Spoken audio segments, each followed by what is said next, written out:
Hello everyone. Today I bring you a true story of betrayal, revenge, and justice. Imagine ending your workday early, looking forward to a cozy night with your loved one, only to have your world turned upside down by a hidden camera at home.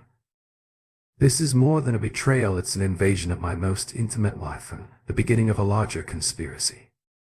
Join me as I uncover the truth behind it, see how I found strength in despair, planned my revenge, and ultimately sought justice for myself and other victims. Let's formally listen to today's story of infidelity. If you enjoy this story, don't forget to give it a like and subscribe to our channel. Thank you for your support. The fluorescent lights in the office buzzed overhead as I stared at my computer screen. I want the clock to move faster for 1:45 p.m. Only 15 more minutes until I could return home to Lisa. A notification appeared on my screen. Meeting was cancelled. See you tomorrow. I breathed out a sigh of relief. Finally, a bit of luck. I shut down my computer, grabbed my jacket and went to the elevator. As the doors closed, I saw my reflection in the mirrored walls. Alex Thompson is 38 years old, software engineer. Extraordinary, maybe not extraordinary, but I was good at what I did. The early departure made the drive home faster than usual. As I drove into our driveway, I noticed Lisa's car had already arrived. Perfect. Perhaps we could have an early dinner together. I unlocked the front door and edited our suburban Seattle home. Lisa, I'm home early. No response. Strange. Her car had arrived, so she needed to get home. I climbed the stairs. My footsteps echoed throughout the quiet house. Lisa, are you up? Still nothing. I pushed open our bedroom door, half expecting to see her napping. The room was empty, but something caught my attention, a small blinking red light near the dresser. I frowned and moved closer to investigate. My blood ran cold when I realized what I was looking at. A hidden camera was expertly placed among our personal belongings. What the hell? I picked up the device and turned it over in my hands. This was high-tech stuff. This is not some cheap spy camera you can buy online. My thoughts raced with possibilities. Everyone is worse than the last. Have we been hacked? Was someone spying on us? The sound of the front door opening interrupted my thoughts. Alex, are you home? Lisa's voice carried up the stairs. I quickly pocketed the camera and took a deep breath, attempting to calm myself. Yeah, I am up here. I called back, my voice unusually steady. Lisa appeared in the doorway, her long, dark hair slightly tousled by the wind outside. She smiled, but it faded when she noticed my expression. Is everything okay? She asked. As she stepped into the room, I pulled the camera out of my pocket and held it up. Can you explain this? Her face turned pale and her eyes widened in shock. Where did you find it? Right in our bedroom. Despite the anger that was building inside of me, I spoke quietly and calm. Now I will ask again, what is this? Lisa. She took a step back, reaching for the door frame as if to support herself. I can explain. Then start explaining. Lisa's eyes darted around the room, avoiding my gaze, and I growled, my patience wearing thin. It's not as you think, really, because I think there is a hidden camera in our bedroom. Am I mistaken about that? She shook her head, speaking barely above a whisper. No, you are not wrong. Then tell me what's happening. I demanded now. Lisa took a shaky breath. Can I go downstairs? I need a drink for this conversation. I nodded curtly and followed her down to the living room. My mind was racing, trying to make sense of what was going on. As we entered the room, I noticed small details that I had overlooked prior to the slight disarray of the pillows on the couch, a glass with lipstick stains on the coffee table. Had anyone else been here? Lisa poured herself a large glass of wine. Her hands were trembling slightly. She offered me one, but I declined. I needed a clear mind for whatever was coming. All right. I said this while sitting across from her, start talking. She took a long sip of wine before meeting my gaze to camera. It is not for the reasons you might think it's. This is for someone else. My stomach dropped. Anyone else? What do you mean? Somebody else. Lisa's eyes filled with tears. I've been seeing someone. His name is BR. The world appeared to tilt on its axis. I gripped my chair's armrest, afraid I'd fall over, even though I was sitting down. You've been cheating on me. She nodded, tears slipping down her cheeks. Alex, I'm so sorry. I never intended for this to happen. How long? I managed to choke out. She whispered, 6 months. 6 months. Half a year of lies. Of betrayal. I felt sick. In front of the camera, I asked, dreading the response. Lisa took another sip of wine. Damien. He's out of town. A lot of work. He's an investment banker. He asked me to set up the camera so he could see the implications of her. Words struck me like a freight train. She had not only cheated, but she had also broadcasted our most intimate moments to this man. I stood up abruptly, needing to create some space between us. You have been live streaming our private life to your lover. I spat out the words, each of which tasted bitter, on my tongue. Lisa flinched. Not everything. Just only when we watched Lisa. We made love. I thought we were sharing something special. It was all a show for him. She began sobbing in earnest. Now I apologize. Alex, I'm so sorry. I became swept up in the excitement, the thrill of it all. Damien. He makes me feel alive. I laughed bitterly, and I do not. After 15 years of marriage, I still don't make you feel alive. It isn't like that. She pleaded. You're stable. Dependable. Damien is exciting. Thrilling. I finished for her. Well, I apologize. My love and devotion had been so monotonous for you. Lisa stood up and reached out to me. Alex, please, always, we can work through it. I will end things with Damien. I promise we can seek counseling. Start over. I moved back out of her reach. Work through it. Lisa, you've been lying to me for months. You've violated my privacy. Our privacy for a guy who enjoys watching other people's lives. How do you think we'll get through that? She collapsed back onto the couch and buried her face in her hands. I do not know. I do not know. I'm very sorry. I stood there watching her cry, feeling strangely detached. Part of me wanted to console her, hug her and tell her we'd figure it out. But a larger portion, the part that screamed in pain and betrayal, kept me rooted to the ground. I need to get some air, I muttered, turning towards the door.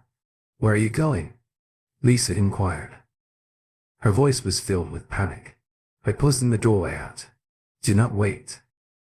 The cool evening air hit me. As I stepped outside, clearing my mind slightly, I got into my car and started driving. I had no particular destination in mind. As I navigated the familiar streets of our neighborhood, my thoughts raced. How could I miss this? Had I missed any signs? I thought back on the previous 6 months. Searching for clues. Late nights at work. Unexpected interest in new hobbies. Secret phone calls. All of the classic signs were present, and I had been overly trusting. I'm too in love to see them. I found myself parked at a local bar that I had previously frequented with coworkers for after-work drinks. It was early. There aren't many patrons yet. I took a seat at the bar and ordered a whiskey. "Mate, having a bad day?" the bartender asked. As he placed the drink in front of me, I laughed without humor. You could say that as I nursed my drink. I attempted to process the thing that had occurred. The shock was wearing off, and it was replaced by a simmering anger. Not at Lisa, but at myself. For being so blind. My phone vibrated in my pocket. Lisa sent a text. "Please come home. We need to talk." I ignored it. I'm ordering another drink instead. What was there to discuss? She made her choice. Now I needed to make mine. As the bar filled up with the after-work crowd, I overheard snippets of conversation, people complaining about their bosses, discussing weekend plans and sharing office gossip, normal everyday activities. How quickly my routine had been shattered. My phone vibrated again. Please provide another text from Lisa. Alex, I'm worried about you. I scoffed, typing a response. Now you are concerned about me. Isn't it a little late for that? I pressed send before I could second guess myself. The response was nearly immediate. I know I've harmed you. Please let me explain. What exactly are you explaining? How she had fallen for somebody else. How she decided our marriage vows were meaningless. How she turned our most private moments into a peep show for her partner. I finished my drink and paid the bill, deciding it was time to face the music. As I drove home, I tried to prepare myself for the upcoming conversation. I needed answers, but I also needed a plan. When I pulled into the driveway, the house was completely dark. I considered turning around and finding a hotel for the night. But no, this was also my home. I wouldn't let her push me out of it. I unlocked the door and walked inside. A lamp in the living room turned on, revealing Lisa curled up on the couch. Her eyes were red and puffy from crying, and her makeup had smeared. "You're back," she said softly. I nodded and hung up my jacket. "We need to talk." Lisa sat up straighter and wiped her eyes. "Yes, we do. Alex." I raised my hand, cutting her off. "No," I spoke first. "You've had enough talking. Enough of lying. Now you're listening." She nodded and bit her lip. I took a breath and collected my thoughts. "What have you done?" "It goes beyond betrayal. Lisa, you didn't simply cheat on me. You invited someone else into our most intimate moments. You treated our marriage like a voyeurism maid. Describe it to me." I'm having trouble understanding how my wife could do this. Lisa twisted her hands in her lap. I met Damien at a design conference about 6 months ago. He was charming and attentive. He made me feel desirable, special. But I didn't. I asked. My voice was full of hurt. She shakes her head. "It's not like you didn't. It's just different for Damien. He's exciting and unpredictable. Our relationship had become routine.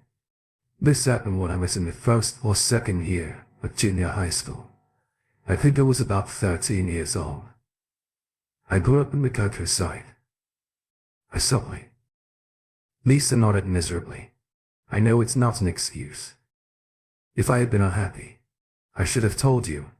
But Damien, he swept me off my feet before I knew it. We had an affair," I inquired in front of the camera. Desperate to learn the full extent of her betrayal, she blushed, looking away. "Damien travels extensively for work. He said he missed me while he was gone. He recommended the camera as a way to stay connected. I knew it was wrong, but the thrill, the secrecy was alluring. I felt sick to my stomach." "So you've been live streaming our private moments for him. For how long?" "2 months," she whispered. 2 months. 2 months of unknowingly performing for an audience. The anger I had been suppressing threatened to overwhelm me. "How could you?" "Lisa," I inquired, my voice breaking.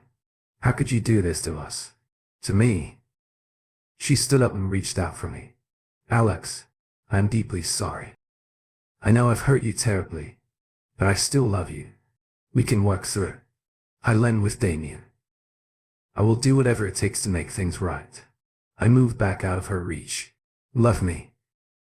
You have a funny way of expressing it. You have broken everything. Lisa, our trust, our marriage, our lives together. How do you intend to fix that?" "I do not know," she admitted, as tears streamed down her cheeks. "But I want to try. Please, Alex, give me a chance to make things right." I looked at her, really looked at her for 15 years. I loved this woman. I thought I knew the woman better than anyone.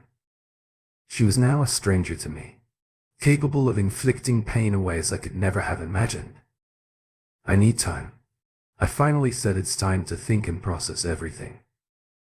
I'm going to sleep in the guest room tonight. We will talk more in the morning.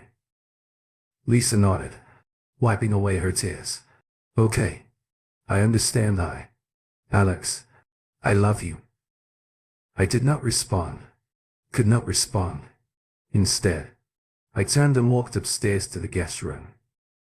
As I closed the door behind me, the weight of everything that had happened fell on me.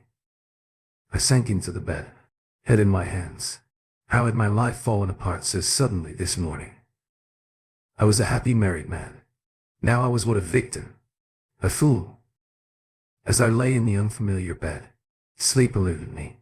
My mind started to work. The initial shock and pain were giving way to something different, a cold, calculated anger. Lisa with her lover. This Damien. They believe they could play with my life. They violate my privacy with their twisted games, so two people could play that game. I reached for my cell phone. I'm opening my contacts. I scrolled until I found the name I was searching for. Sarah Wilson is a former detective, turned private investigator. We worked together on a security project a few years ago. I typed a message, Sarah. It's Alex Thompson. I need your assistance with a sensitive matter. Can we meet tomorrow? The response arrived quickly. Of course. Alex. My office. 9 a.m. I confirmed the appointment. I already have a plan in mind. Lisa and Damien thought they were very clever with their camera trick. They had no idea what was coming as the first rays of dawn broke through the curtains. I was already awake. My resolve hardened. I give Lisa the performance of her life. Make her believe that I was willing to work it out all the while I'd be preparing for my vengeance. I dressed and went downstairs to find Lisa already in the kitchen. She looked terrible, as if she had not slept at all. Good morning, I said, keeping my tone neutral. She jumped slightly and turned to face me. Alex. Hello. Good morning. I made coffee. I poured myself a cup while leaning against the counter. Thanks. Listen, Lisa, about what happened last night. Hope flickered in her eyes. Yes, I took a deep breath, channeling all of my acting ability. I am still angry and hurt what you did. It'll take a long time to get past that, but I believe we should try for us, for our marriage. Lisa's face lightened up. Tears filled her eyes. Oh, Alex. Thank you. Thank you very much. I promise to do whatever it takes. I'll end with Damien today. I swore. I nodded and forced a small smile. I appreciate it. But you need to understand this won't be easy. We have a lot to do to regain trust. She nodded enthusiastically. Yes, of course. Whatever you need, counseling time, space or anything. I suggested that for the time being, we keep things as normal as possible. I don't want anyone to know about this until we figure things out. Can you do that? Yes, absolutely. Lisa agreed. I won't say anything to anyone. I finished my coffee and set the mug in the sink. Good. I have a few errands to run today. Work. Rated topics. I will be back this afternoon. Lisa took a step forward, hesitated and gently placed a hand on my arm. Thank you, Alex, for giving us another chance. I love you. I patted her hand, fighting the urge to recoil. I will see you later. As I drove to Sarah's office, I removed the mask. The hurt and betrayal I'd been suppressing rose to the surface, mixing with a cold determination. I pulled into the parking lot of Sarah's office. My hands gripped the steering wheel tightly. Take a deep breath. I stepped out of the car and approached the entrance. The receptionist greeted me with a smile. I am here to see Sarah Wilson. Of course, Mr. Thompson. She's the XP. You go right in. Sarah's office was neat and orderly, just like the woman herself. As I entered, she stood and extended her hand. Alex, it has been a while. What can I do for you? I shook her hand. She sank into the chair across from her desk. Thank you for seeing me on such short notice. Sarah, I need your assistance with a delicate situation. She leaned forwards, her expression serious. I'm listening. I took a deep breath and began describing the situation. As I spoke, Sarah's expression changed from concern to shock to anger. Let me get this straight, she said after I finished. Your wife has been cheating on you with this Damien character, and they've been secretly filming you at home. I nodded. The words remained painful to hear aloud. Alex, that isn't just a betrayal, that is illegal. We're talking about serious privacy violations here. I know, I replied. That's why I need your assistance. I want to learn everything I can about this Damien Holden. His home, his workplace, his daily routines, everything. Sarah nodded already, taking notes. That's something I can do. But Alex, what is your end game here? Are you planning on confronting him? I shake my head. No, not yet. I am playing the long game. I told Lisa I wanted to work things out, but it was just to throw her off guard. I need time to collect evidence, build a case smart. Sarah said, keep your enemies close. Right. All right. I'll start looking into Damien Holden. Give me a few days and I'll have a complete report for you. Thank you, Sarah. There's one more thing. I need a lawyer. Someone discreet, who focuses on divorce cases. Any recommendations? She thought for a moment. Daniel Aaron NS. He's sharp. No nonsense. And he has handled some high-profile divorces. I'll give you his number. I stood feeling a weight lift from my shoulders. I appreciate it. Sarah. Really don't mention it. And Alex, be careful. People who believe they are above the law can be dangerous when confronted. I nodded. Her words echoed in my head as I left the office. My next destination was Daniel Aaron N.S.'s law firm. When I walked into Aaron N.S.'s office, the receptionist looked up. Do you have an appointment? No, I'm hoping to speak with Mr. Aaron N.S. if he has time. It is urgent. She hesitated before picking up the phone. After a brief conversation, she nodded at me. Mr. Aaron N.S. can see you for a few minutes down the corridor. Last door. On the right. Daniel Aaron N.S. was a powerful presence. As I walked into his office, his sharp eyes assessed me. Mr. Thompson, I understand that you have an urgent matter to discuss. I sat across from him. Yes, thank you for seeing me at such short notice. I need to start the divorce proceedings, but discretion is essential. His brows rose slightly. I see. And why the need for discretion? I leaned forward and lowered my voice. My wife had been unfaithful. Not only that, but she and her lover have been secretly filming me at our house. I'm building a case and gathering evidence. I do not want her to know. I intend to divorce her until everything's in place. Martin has nodded slowly. That is a serious violation of privacy, Mr. Thompson. We can certainly use that in the divorce proceedings.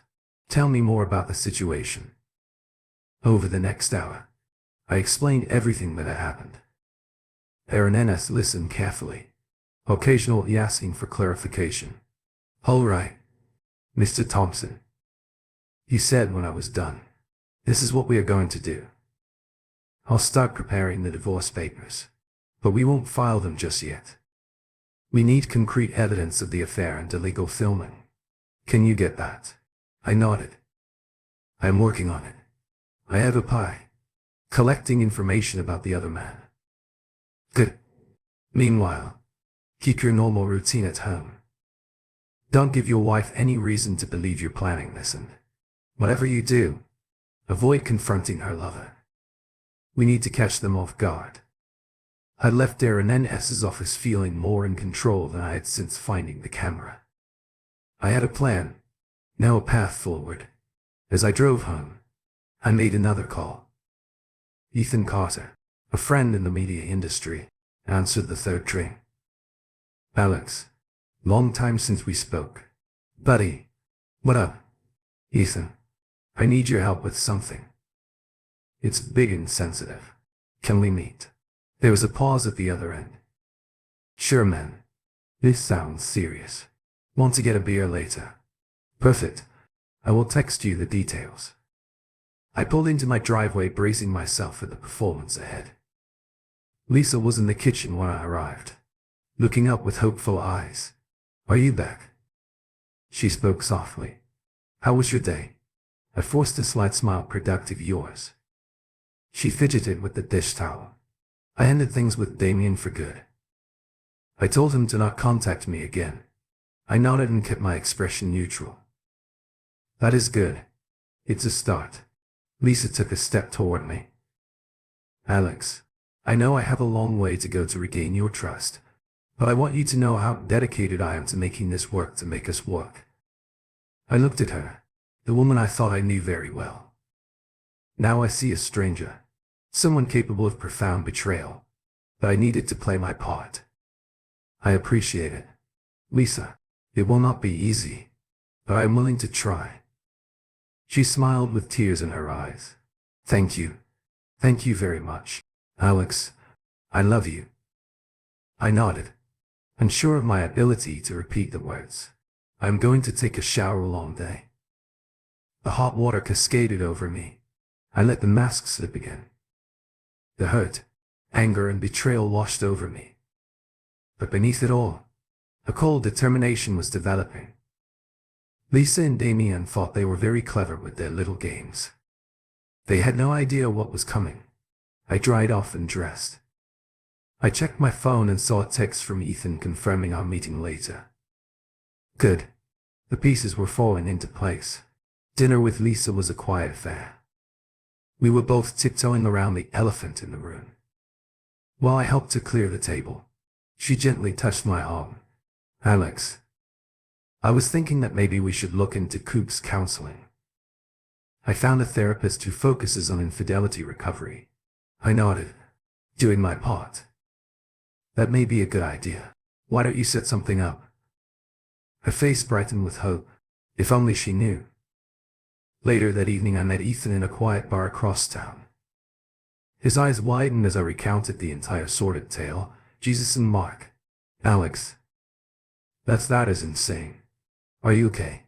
I shrugged and sipped my beer. I'm angry. Hurt. But mostly I want justice. Ethan leaned forwards. And that is where I come in. I nodded. When the timing is right. I'd like to go public with this. Explain what they did. But it must be done carefully. Strategically. He thought for a moment we could conduct an exclusive interview presented as a cautionary tale about privacy in the digital age. But Alex, are you prepared? Going public is a major step. I am ready, I replied firmly. They violated my privacy and trust. They can't hide in the shadows. Ethan nodded slowly. All right. I'm in. Please let me know when you are ready to move forward. As I drove home that night, I had a sense of grim satisfaction. The trap was set. It was time to spring it. The next few days were a blur of meticulous planning and barely suppressed rage. I played my part at home, as the her but hopeful husband willing to work on our marriage. Lisa seemed to buy it. Her relief was palpable. I scheduled an appointment with a counselor for next week. She explained over breakfast one morning. Is this okay? I nodded and sipped my coffee. Sure. That is fine. She reached across the table and squeezed my hand. Thank you, Alex, for giving us another chance. I promise to make it up to you. I forced a smile and patted her hand before pulling away. We should prepare for work. As soon as I got in my car, I called Sarah. She picked up on the first ring. Alex, I was about to call you. I've got some information about our friend Damien.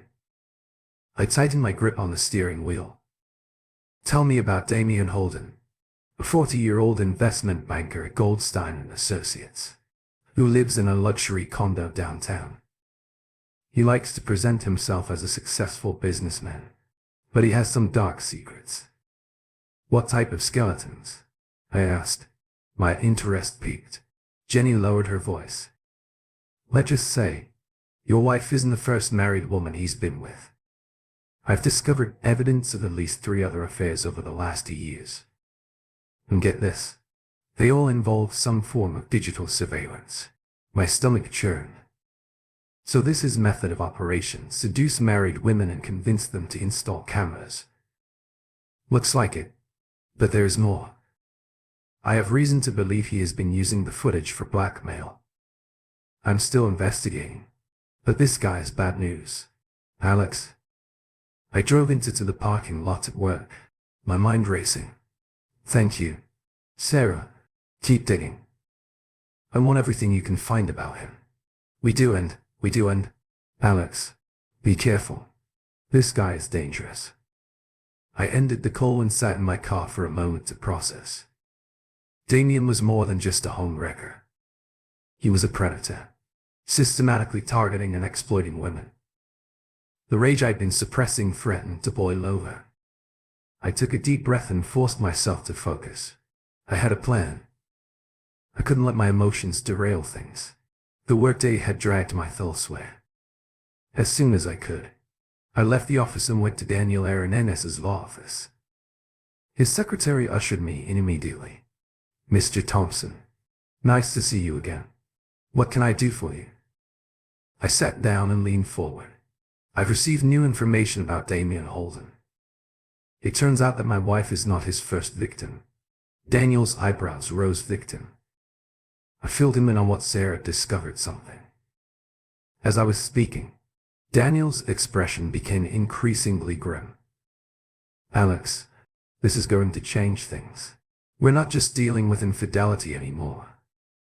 This represents a pattern of criminal behavior. Have you considered contacting the police? I shake my head. Not yet. I'd like to gather more evidence. First, make sure we have an airtight container. Daniel nodded slowly. I understand. But take care if this man is as dangerous as he appears. You do not want to tip him off. I wouldn't.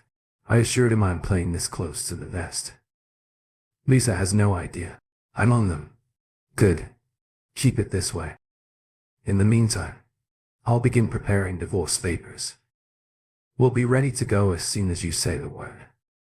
I left Daniel's office with a sense of determination and dread. The stakes were higher than I had anticipated. This wasn't only about my marriage anymore. It was about apprehending a predator at home. Lisa was in the kitchen preparing dinner. As I walked in, she looked up and smiled tentatively. Hey, you were home early. I hoped we could have dinner together tonight. I created your favorite. I nodded and forced a smile. That sounds good. I'll just go freshen up in the bathroom. I splashed cold water on my face while staring at my reflection in the mirror. The man staring back at me was a stranger. His eyes were hard with suppressed anger and pain. Dinner was a quiet affair. The tension was palpable, despite Lisa's attempts at conversation. So how was your day? She inquired, pushing food around her plate. I shrugged. Fine. Busy. Yours? Good. I've got a new design project. It is for a local nonprofit. I nodded without really listening. My thoughts were on Damien and the other women he had victimized. What number of lives had he ruined? Alex, Lisa's voice interrupted my thoughts. Are you okay? You appear distant. I looked at her. Really looked at her.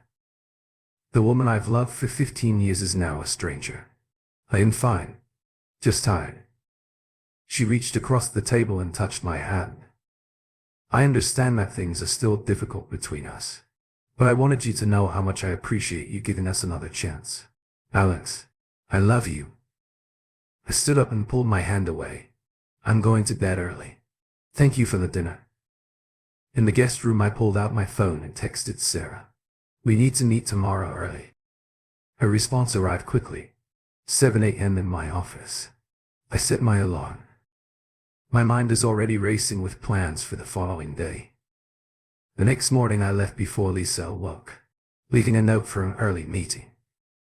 Sarah was already sitting at her desk when I arrived.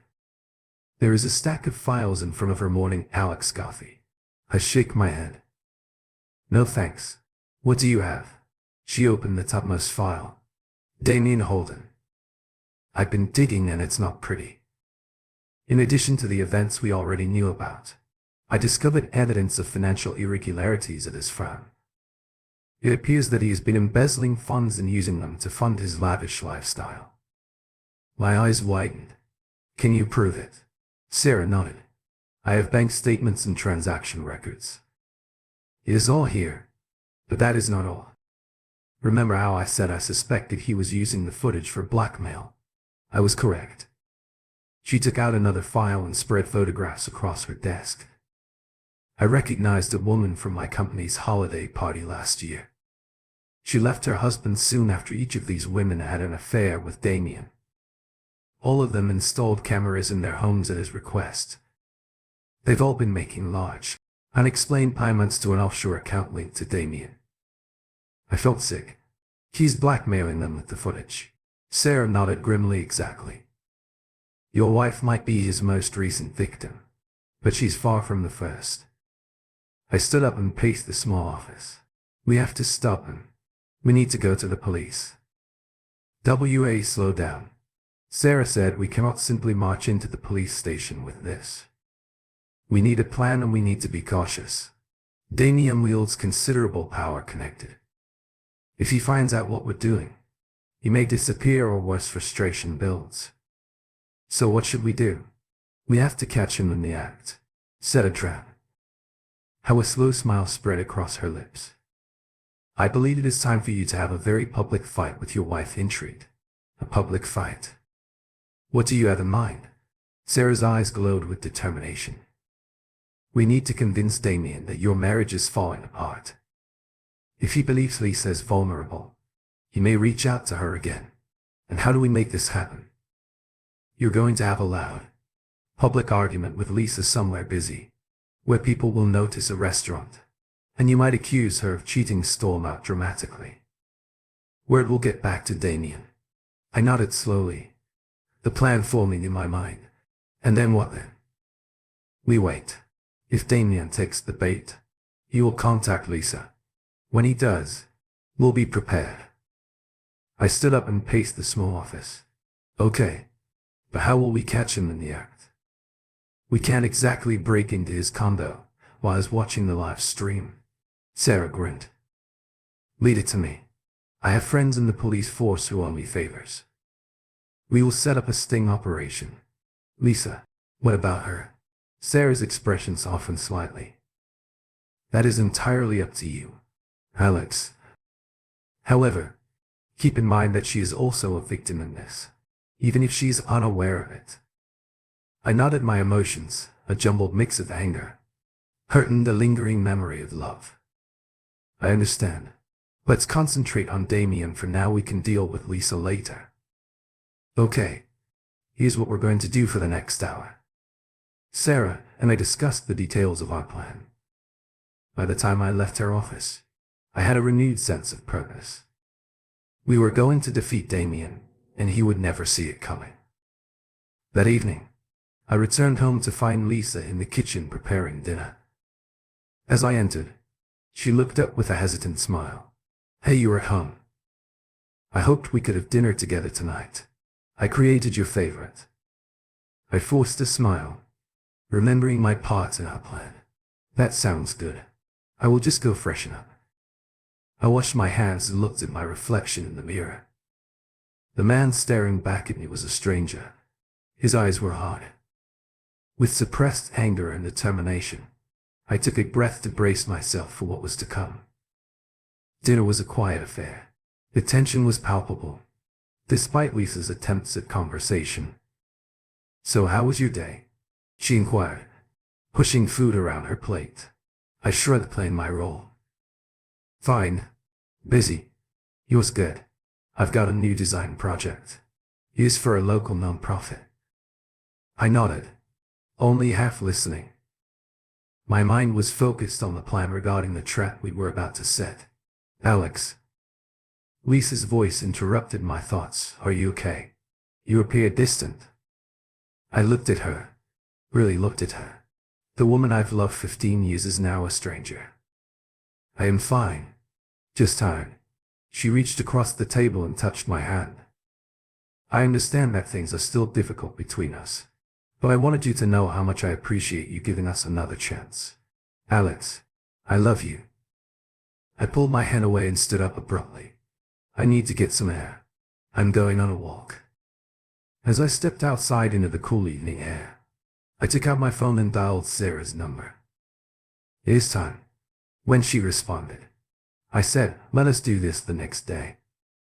I suggested to Lisa that we go out to dinner at a popular restaurant downtown.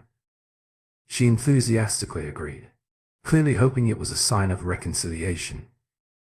As we sat at our table, surrounded by the sound of conversation and clinking cutlery, I braced myself for what was about to happen. Lisa, I spoke loudly enough to be heard at nearby tables. We need to discuss what happened. She looked up surprised and fearful. Alex, please, not here. I ignored her and raised my voice even louder. No, I believe this is perfect. I want everyone to understand what you did. Heads were turning. Conversations are quieting down as more people focus on our drama. You betrayed me. Lisa. You invited another man to our bed. Enter our home. Lisa's face turned pale. Her voice was a whisper. Alex, stop please. But I was on a roll now. My acted anger felt all too real. Was it worthwhile? Was he throwing away 15 years of marriage? Lisa was crying. Now, apologize. I'm very sorry. Please let us go home and talk about this. I stood up my chair, scraping loudly against the floor. There's nothing left to discuss. We're finished. Lisa, I want a divorce. With that, I stormed out of the restaurant, leaving a sobbing Lisa and a restaurant full of stunned onlookers behind me. As I stepped out onto the street, I noticed Sarah waiting in her car across the street. I climbed inside. My heart is racing well, she replied, a grim smile on her face. I believe that performance deserves an Oscar. Word will undoubtedly reach Damien. Now I nodded. The adrenaline of the moment was fading, leaving me feeling hollow. What happens next? Now we're waiting. I've been eyeing Damien's condo. If he makes a move, we'll know. The following few days were a blur of tension and anticipation. Lisa alternated between tearful apologies and angry accusations at home. Convinced that our marriage was on the verge of collapse, I played my part, remaining distant and cold. Finally, on the third day, we received the break we had been waiting for. Sarah called me at work. Her voice was tight with excitement. Alex, there is movement. Damien has just left his condo and is heading towards your house. I've notified the police. It is time I left work immediately. My heart was pounding as I drove home and pulled onto our street. I noticed Damien's expensive sports car parked a few houses down. I parked out of sight and went to the backyard where Sarah was waiting with Detective Sarah Thompson and a group of officers. He's inside, Sarah whispered. The live stream has just started. We've got him. Detective Thompson nodded at her team on my signal. 3, 2.1 Real-ife. In a few minutes were a blur of activity. The police burst through both the front and back doors at the same time. I followed close behind. My heart and in my throat. We found Damien in the living room with his laptop open on the coffee table. On the screen I saw our bedroom. I discovered the same view a few days ago. Lisa stood frozen by the fireplace. Her face was a mask of shock and fear. Damien Holden. Detective Thompson announced, her voice full of authority. You've been arrested for voyeurism and blackmail, and a slew of other charges will be added once we search your computer. As the officer handcuffed Damien, his gaze met mine. Their shock and anger quickly gave way to a cold, calculated expression. You set me up, he spit. This was all a trap. I moved closer. My voice was low and controlled. You're correct, Damien. It was a trap that you walked right into. As they led Damien away, I looked to Lisa. She stood there, trembling, her gaze darting between me and the police. "Alex," she whispered. "I don't understand what's going on." I exhaled. The weight of the previous few days has finally hit me. "Lisa, it's over, all of it." Detective Thompson approached us. Her expression was grim. "Mrs. Thompson, we'll need you to come down to the station and answer a few questions." As Lisa was led away, I collapsed onto the couch completely exhausted. Sarah sat down next to me and placed a comforting hand on my shoulder. "You did well, Alex. We've got him."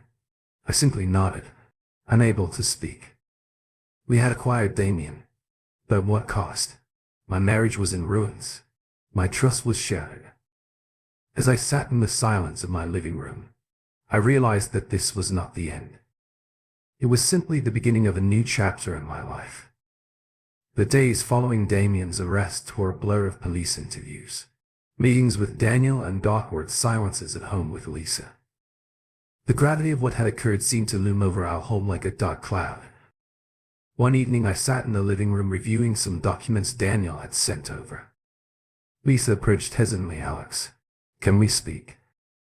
I looked up and noticed the strain and fear in her eyes. "Sure, what is on your mind?" She sat across from me, wringing her hands nervously. "I don't know where to begin. I'm very sorry for everything. I never intended for any of this to happen." I set the papers aside and focused on her. "Why did you do it, Lisa? Why Damien?" She took a shaky breath. "I suppose I felt lost, unfulfilled. Damien made me feel excited, desirable. I know it's not an excuse, but I pressed the camera button because I needed to hear her explanation." Lisa's face wrinkled. "I was stupid. So stupid. Damien claimed it would increase excitement, keep our connection strong, while he was away. I never gave it a thought. I never imagined he would use it to blackmail other women." I nodded, slowly, taking in our words. "Do you love him?" She shook her head vigorously. "No, God, no. It never was about love. It was about the thrill. It's exciting. I was selfish and stupid, and I ruined everything." We sat silently for a moment. The weight of her confession rested between us. Finally I spoke. "Lisa, please listen carefully what I did. What he manipulated you into doing. It wasn't simply wrong. It was criminal. You are also a victim in this situation, even if you don't see it that way now." Her eyes widened. "What do you mean?" I leaned forwards, my voice low and serious. "Damien has been doing this to other women, setting up cameras and blackmailing them. You are not the first. If we hadn't stopped him, you wouldn't be the last." Lisa gasped, bringing her hand to her mouth. Oh God, what did I do?" "You've made a mistake," I said, surprising myself with my gentle tone, a large one. "But Damien is the true criminal here." She looked at me, tears running down her cheeks. "What will happen now?" I took a deep breath. I prepared myself for what I had to say next. "Now we can wrap things up properly." I reached into my briefcase and took out a manila envelope. "These are Lisa's divorce papers. I believe we both realize our marriage cannot survive this." She nodded slowly. A fresh wave of tears streamed down her cheeks. "I understand, Alex. I will not fight you on this. You deserve better." As I handed her the papers, our fingers touched for a brief moment. I remembered the woman I had fallen in love with all those years ago. But that woman was gone, replaced by a stranger I didn't know or trust. "There's one more thing," I said with a steady voice. "I'm going public with this story." Lisa's head snapped upward. "What white people need to know. Other victims should know they are not alone, and perhaps it will prevent someone else from falling into the same trap." She remained silent for quite some time before nodding. "I understand. Do you want me to be on camera with you?" I shake my head. "No, I believe it is best if I do this alone." But Lisa, you should be aware that your involvement is likely to be revealed. Are you ready for that? She gave a bitter laugh. Prepare. No, but I deserve whatever comes my way. I made my choice. I now have to deal with the consequences. I watched as she signed the divorce papers. I felt a strange combination of sadness and relief. This chapter in my life was coming to an end, but another was about to begin. The next day, I met Ethan at the local television station. He greeted me with a sympathetic smile and led me into the green room. "Are you certain about this, Alex?" he asked. As we waited for the interview to begin, I nodded firmly. "I'm sure people should hear this story." As the camera started to roll, I took a deep breath, looking directly at the lens. "My name is Alex Thompson, and this is the story of how my wife's affair exposed a predator." For the next hour, I recounted the entire sordid story. The discovery of the camera led to the revelation of Lisa's affair. The subsequent investigation uncovered Damien's true nature. I spoke about the other victims. Women had been manipulated and blackmailed throughout. Ethan posed probing questions, eliciting details that would captivate viewers and emphasize the gravity of what had occurred. Ethan asked at the end of the interview, "What would you say to others who may find themselves in a similar situation?" I thought for a moment before responding. "Trust your instincts. If something feels off, it probably is. Don't be afraid to ask for help. There are people out there who will support you and help you fight back against those who want to exploit you." As the interview concluded, I felt a weight lift off my shoulders. The truth was now out there, for better or worse. The next few days flew by. The story went viral and was picked up by national news outlets. My phone was constantly ringing with calls from reporters, talk show hosts, even a few film producers are interested in the rights to my story. Through it all, I relied heavily on my support system.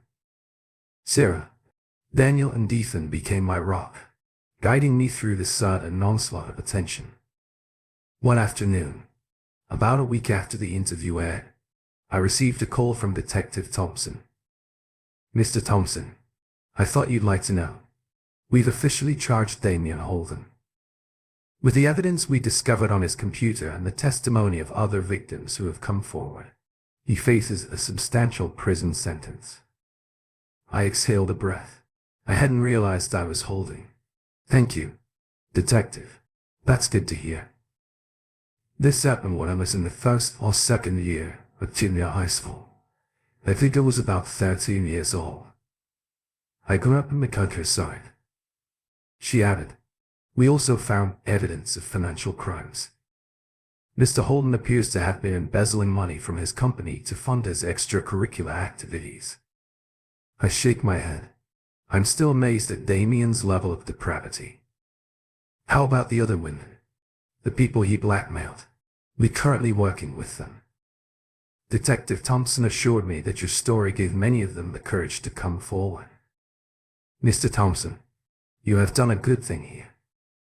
After hanging up, I sat in my office looking out at the Seattle skyline. So much had changed in so little time. My marriage was over. My personal life had become public FOD, and I had helped take down a predator. A knock at the door interrupted my thoughts. It was Daniel. "Alex, have you got a moment?" I nodded, gesturing for him to enter. "What up?" He sat across from me, a serious look on his face. "I just received word that the divorce is final. It is over." I let out a long breath. A rush of emotions washed over me. "Thank you, Daniel, for everything." He smiled and reached out to shake my hand. "You are welcome, and for whatever it's worth, I believe you have handled this situation with remarkable grace and strength." As Daniel left, I returned to the window and watched the sunset over the city. The last few months had been the most difficult of my life, but I had overcome more than that. I'd helped bring a criminal to justice while also giving victims a voice who might otherwise go unheard. Sarah sent me a text message, drinks and celebration. The usual place. I smiled. texting back a quick affirmative. As I grabbed my jacket and walked out, I felt a sense of hope I hadn't had in months. The future was uncertain, but for the first time in a long time I was excited about it. I stepped out onto the street and took a deep breath of the cool Seattle air. The city was brimming with activity around me. People went about their evenings unaware of the personal drama that had unfolded in their presence. As I walked to meet Sarah, I reflected on everything that had happened: betrayal, pain, anger, and the strength I discovered within myself. The encouragement of true friends and the satisfaction of knowing I had made a difference. My marriage ended, but my life did not. This was only the beginning of a new chapter, and as I pushed open the door to the bar and was greeted with warm smiles from Sarah, Ethan, and Daniel, I knew I was prepared to face whatever came next. Sarah raised her glass. As I approached our table of justice served, she replied with a grin. We clinked glasses as we settled in. Our camaraderie was palpable. Daniel leaned forwards. His expression is serious. Alex, there's something we should talk about. He said the divorce is final, but asset division remains to be resolved. I nodded, embraced myself. What is the situation? Daniel took out some papers from his briefcase. Lisa's lawyer contacted us. They are demanding half of everything. Ethan whistled lowly, following everything she did. That's some nerve. I felt a flash of rage, but quick suppressed it. What are our options, Daniel? He spread the papers across the table. We have a strong case against her based on evidence of her infidelity and involvement in Damien's crimes. We can argue for a far more favorable split.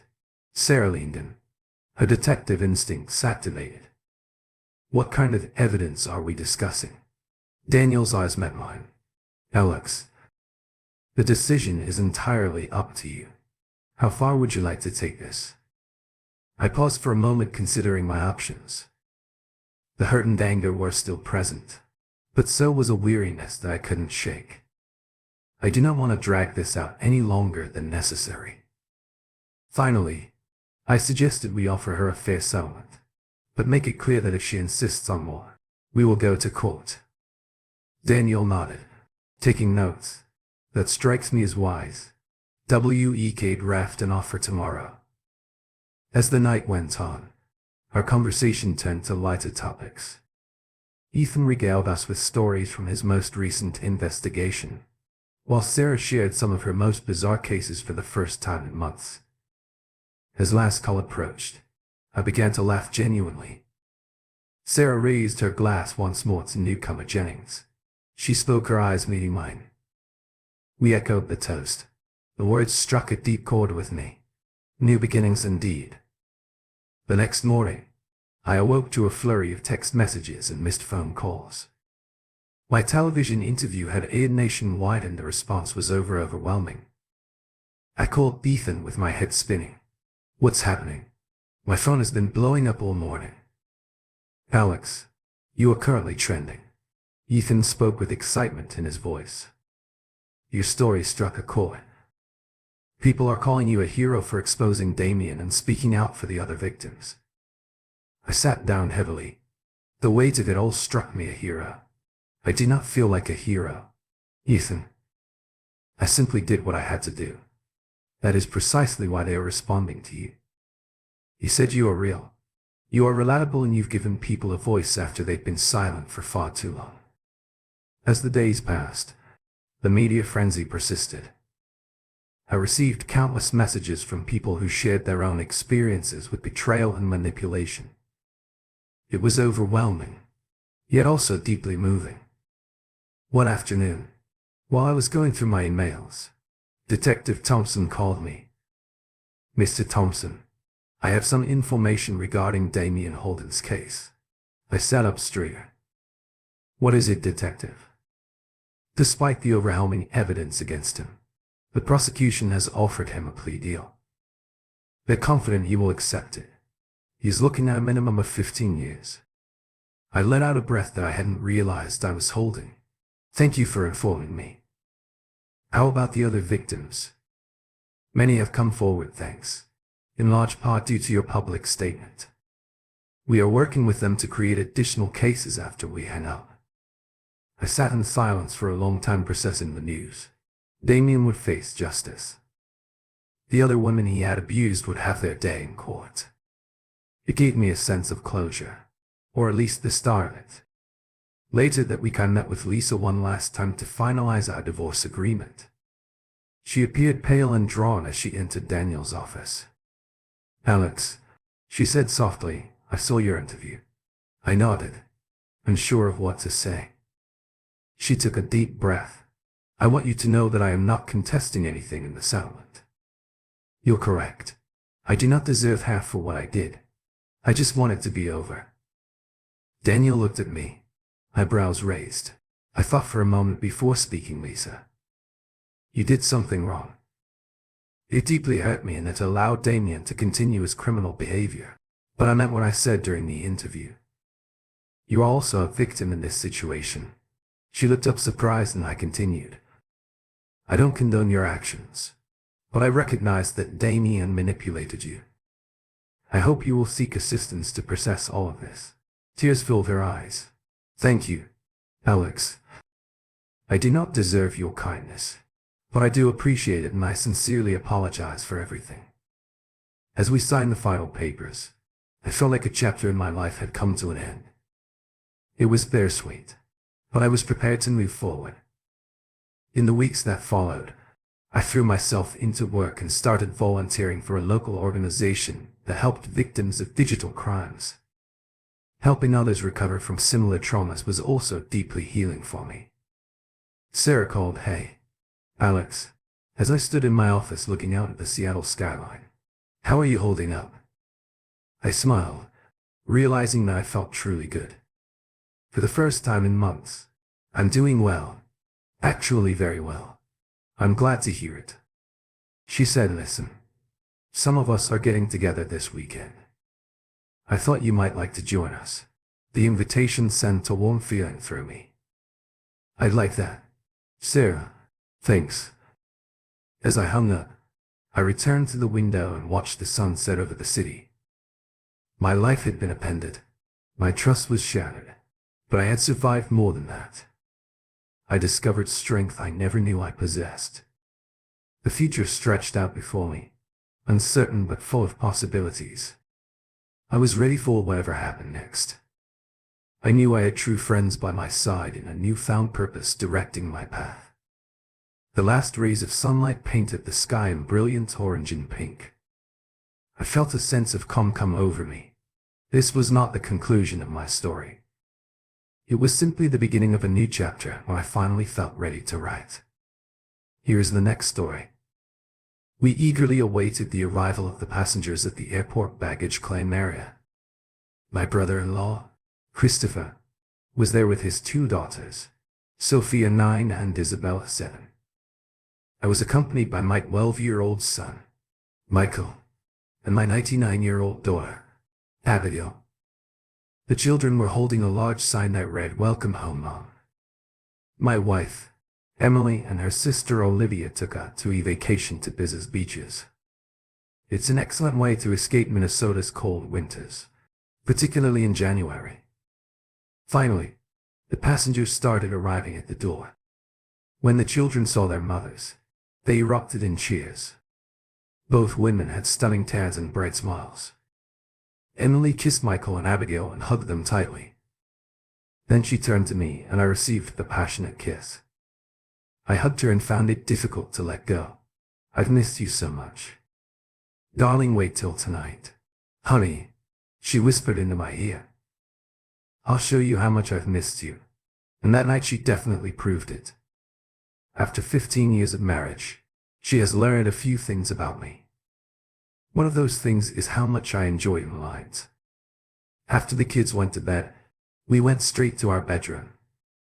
"Sweetheart, lie down in bed and be ready to greet me when I get out of the bathroom." Within the blink of an eye, I ended up waiting in bed for a few minutes. Emily emerged from the bathroom wearing a thong bikini. Emily's most attractive feature has always been her stunningly beautiful face. She had a face that made people smile wherever she went. She had the most stunning face. However, she was her own harshest critic. When it came to her body, she felt she was too short and skinny. The chest is too small and the hips are too thick. To pregnancies, it caused her breasts to become fuller and more voluptuous. The thong bikini highlighted her lovely curves, but the best was yet to come. Emily stood at the foot of the bed displaying her gorgeous golden man from the beach. First, she slowly removed the thong, revealing a white patch of skin in the front. The thong straps left faint tan lines. The website made me feel alive. She slowly unfastened the bikini top, allowing the fabric to hang from her chest. Finally, the bikini fell to the floor, revealing her white breasts. I quickly crawled to the foot of the bed, grabbed her by the waist and drew her close, kissing her white breasts. As my hands caressed her body, my kisses trailed gently down her chest. We spent a significant portion of the night rediscovering each other. A few days later, Emily was cleaning her bathtub. I stood in the hallway admiring the beauty of her moving buttocks. Emily felt my presence and looked over her shoulder. "Why are you standing there?" "I'm looking at you, wondering what I'd do if you weren't wearing pants and the kids were already in bed," I responded. "Honestly, pervert." She giggled. "Tease." She stood up and came over to me. She removed her plastic gloves, tossed them over her shoulder and into the sink and approached me teasingly, swaying her hips.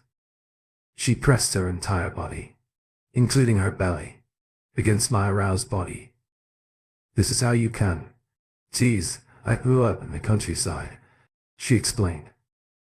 Normally, I would have pressed my hips to improve contact, but I couldn't, so just a few seconds ago I felt a rush of fear. I wasn't sure why, but the scene in front of me seemed off. I couldn't figure out what it was. Emily grew tired of me not responding to her teasing. "Just like old men, all talk and no action," she said. Giving one final hip thrust, she turned to grab the gloves from the sink. I may as well finish cleaning the bathroom. It was then that I realized what small detail had triggered my subconscious IOs. I became pale, turned around and left. "I'm heading to the garage," I muttered, not caring whether Emily heard me in the garage. I sat on the workbench lost in thought. I had a bad feeling about what I had recently discovered. Did Emily cheat on me while she was in bias? One thing I was certain of: if Emily tried just a little harder, she'd have no trouble finding a man willing to sleep with her, and what I saw made sense only if she had tried it during her vacation with her sister. What would I do if I discovered she had cheated on me? The answer was obvious: I'd leave her without hesitation. It would hurt. It hurts already, but it would be even worse without the children. Why would she do this to me? To us? Was I a bad husband?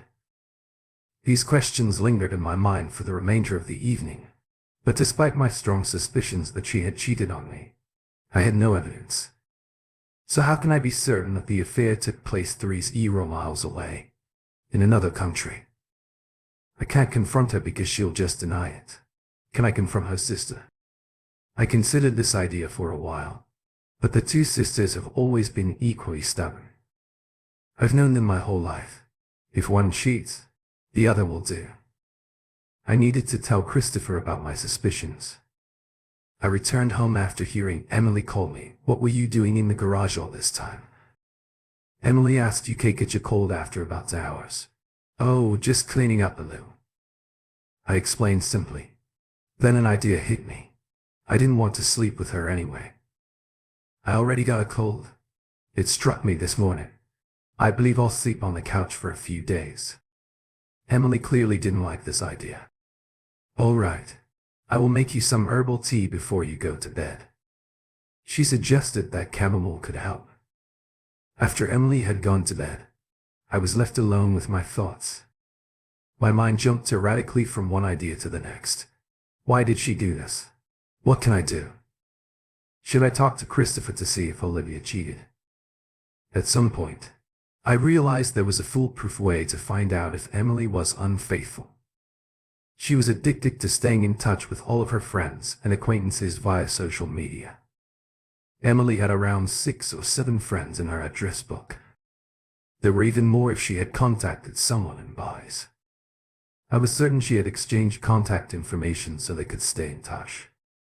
However, I was unsure whether she would use her current email account because we knew each other's passwords. I eventually fell asleep as a plan began to form the next day. I was exhausted and had difficulty concentrating at work. I planned to meet with a divorce lawyer the next day, Friday. Then I called Christopher and asked him to join me for lunch. He was surprised but agreed. I told him about what I discovered. He initially laughed at me, but I quickly persuaded him that it was serious. He promised to investigate whether Olivia had been unfaithful, claiming a severe case of the flu.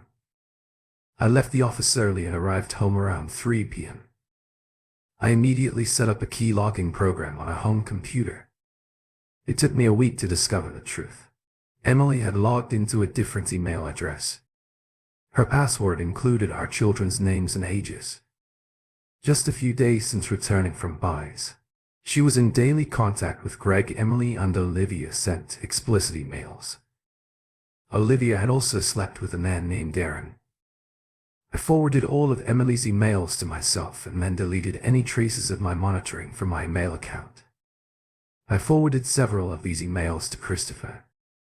I discovered that they had been having sex almost since the first day in biz, and they had even switched partners several times.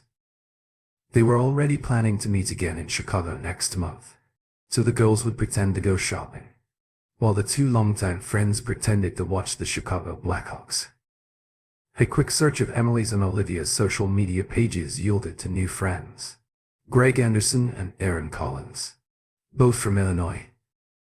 Both were married. I got you now. Though I had a difficult task ahead. Christopher denied that Olivia and Emily had cheated. He kept my suspicions hidden, but he never truly believed that his loving wife would be unfaithful. I understood his position. Given Emily's behavior toward me and the kids, it was difficult to believe she was planning to end our marriage. She appeared to be so loving and caring that I began to doubt my own judgment. This was especially helpful because I needed to resume regular sex with her. I phoned Christopher at work. "Hey Christopher, this is Jack." I asked, "Can you access your personal email account from work?" "Sure. How do you send me anything?" "Yes, read all of the emails and call me back." I waited half an hour before he called back. "Damn it," that which Christopher yelled over the phone. "Tonight I'm throwing her out on the street." Damn it. I adore that woman. I'd have done anything for her. I urged Christopher to calm down. "I've got a plan and I need your help. We can't let them know. We know I simply cannot. I must inflict severe pain on her." Christopher said, "We will. Christopher, we will. I promise you that. But for now, gather yourself. Call home and leave a message that you will be working late tonight. We'll meet in the old town pub and I'll tell you about my plans later." That evening, Christopher and I held our first strategy meeting. "Christopher, what could truly harm our wives? Besides a kick in the ass. Besides any form of violence." I stated. Christopher did not respond to my question. "Shame. I want to shame them in front of their loved ones. Do you know how much Tom, her father-in-law, adores his 2 girls I spoke to?" Christopher agreed. It was a widely known fact. "But you also know what he despises most in life, even more than tax authorities." Christopher's face showed a knowing smile. "Cheating wives." Christopher said to MK. Ex-wife Emily and Olivia's mother both cheated on him during their marriage. He later found out after the divorce. She gained custody of the 2 girls, the house, substantial alimony, and child support, and a significant portion of his company. He had to borrow a large sum of money to purchase her share of the business. It took years to put his company back on solid financial footing. He had sold his business and was now living comfortably but alone. He often paid visits to his daughters and grandchildren. I explained my plan. "We just had to act like loving husbands for another 2 weeks. Do what I say, Christopher." I explained. Catch a few colds and work late. Frequently. You'll be too sick or exhausted to perform in bed. Have sex with her once a week just to keep up appearances. And you'll be free of them soon. Of course. That evening I returned very late. Emily was already in bed and I pretended to have a severe headache. I thought about the revenge plan briefly before falling asleep. I was already aware of the upcoming shopping trip. When Emily announced that she and Olivia were planning a trip to Chicago, I told her it was an excellent idea. She intended to stay in a downtown hotel. To show my love and support, I even booked the room myself with our joint credit card. The room was reserved for Mr. and Mrs. Johnston with double occupancy. Because Olivia and Emily were supposed to share, the girls were elated.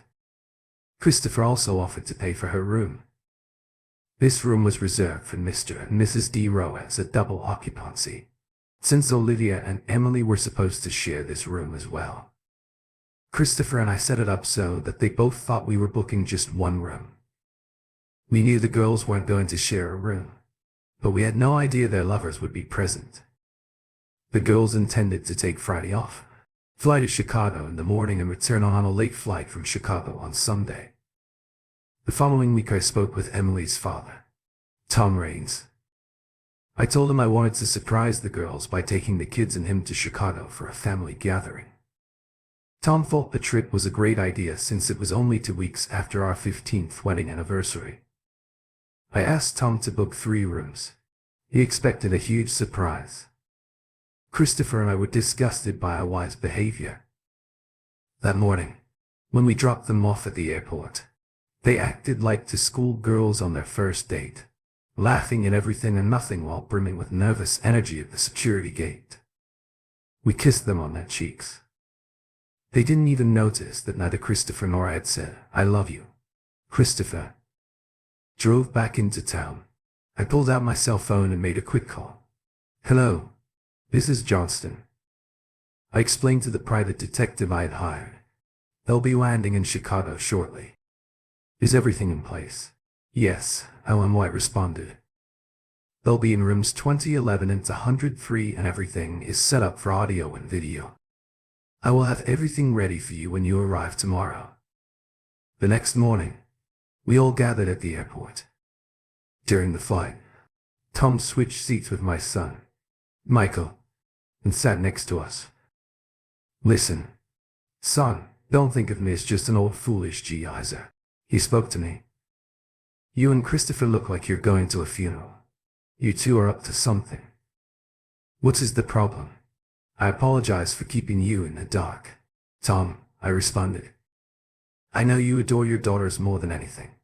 I'm afraid I have some very bad news for you. They are cheating on you, aren't they?" he asked bluntly. "Yes," I responded. During their 2 weeks in Bies, they slept and had sex with the men they met. I have a private detective gathering all of the evidence for the divorce which we will file. As soon as we catch them in bed with their lovers, Tom fatherly placed a hand on my shoulder. "I am deeply sorry, son. I understand how painful this is. I hope that the few years they spent with me would instill some sense in their minds. But I'm afraid that being raised by their mother for the majority of their adolescence had a lasting negative impact on them." Tom cried. "I had no idea I could suffer this much again," he said. Quietly, regaining his composure, he stood up and went back to his seat. Alan White practices medicine at the Chicago airport. He approached me with 2 envelopes, one for Christopher and one for me. They included a collection of compromising photographs as well as a DV recording of the events of the previous night. He informed us that the processing server would contact us shortly and that his operative was monitoring 2 bedrooms. His assistant would inform us of the most compromising and awkward time to break in on the couple. Anderson and Rena's wives will get similar packages by midday. Christopher and I asked Tom and Alan to watch the children for a while. We needed to see just how bad things were. My heart sank when I saw Emily in every possible sexual position. There was even a photograph of 2 idiots together. As far as we could tell, They engaged in unprotected sex. Christopher and I will need to be tested for venereal diseases in Minneapolis. Then Alan White called his assistant to see if the route to the hotel was clear for us. The lover had gone to lunch, so everything was fine. Tom booked 3 rooms. Christopher and I requested an extra key card for rooms 21 and 103, registered in our names. Both key cards were issued after the clerk verified their identification. We told the porter that our children had planned a surprise so he wouldn't tell our wives. We all went to the 3rd floor, where our rooms were located. After an hour of waiting, Alan White called saying they'd returned from lunch and switched partners in their rooms. Emily is currently with Ray and Olivia is with Anderson. He said I'm in the lobby and the processing server has just arrived. I will send him to your room. I turned off my phone and got out of bedtime to go kids. I replied cheerfully to the children. And don't forget what I said. Abigail and you, Michael, Grandpa and I will enter the room first. And when I give you the signal, you'll shout in surprise. Mom got it. No problem, Father said Michael. And do not enter the room unless I tell you to. We climbed the stairs and arrived in front of room 2011. I inserted the key and quietly opened the door. Tom and I entered, followed by the 2 children. However, they did not wait. As soon as the door opened, they yelled, "Surprise! Mom, we are here!" Emily was lying on all fours on the bed, with Rainer behind her. Our appearance was a surprise. Rainer rushed to the pants that were lying on the floor.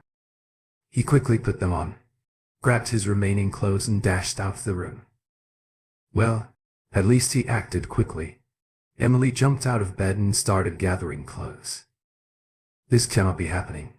Now what are you doing here? She exclaimed. Hey, Mommy is naked.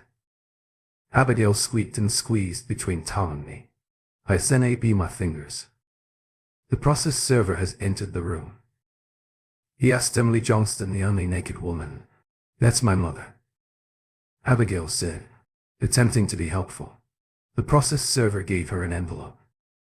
He said you've been served and took a photo of Emily holding the envelope while trying to cover her chest.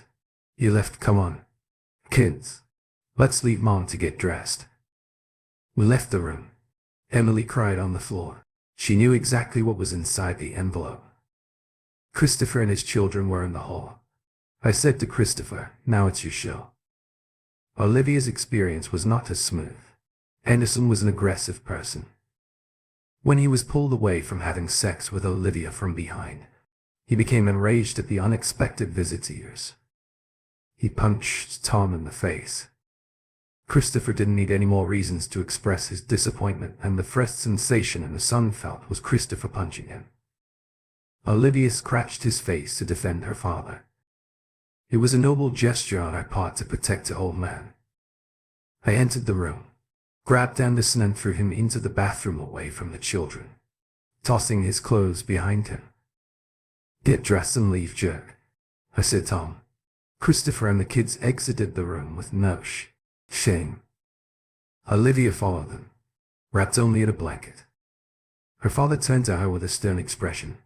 Return to the room and dress as the little girl. She was hard. She turned and returned to the bedroom.